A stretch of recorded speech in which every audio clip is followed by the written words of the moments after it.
His lifespan of an elephant depends on the nature of the teeth. An elephant has got 6 sets of teeth. The research will last about 10 years. That's why any time between the age of 6 and 70, some of the teeth are worn out. So with that observation, it is an actual death.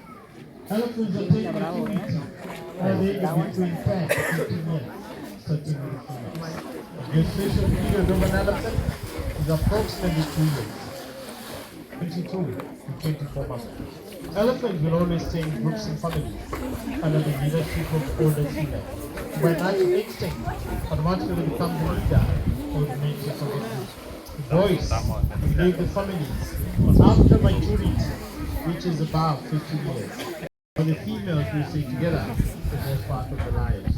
Elephants are very clever, very intelligent animals. They also do have a perfect memory, which means they will remember everything that happens in their lives. That is why the saying that goes, elephants never forget, is very, very true. Well, you provide the water holes for the elephants to roll in the mud if they want to. It is fun for them, they enjoy to play in the mud.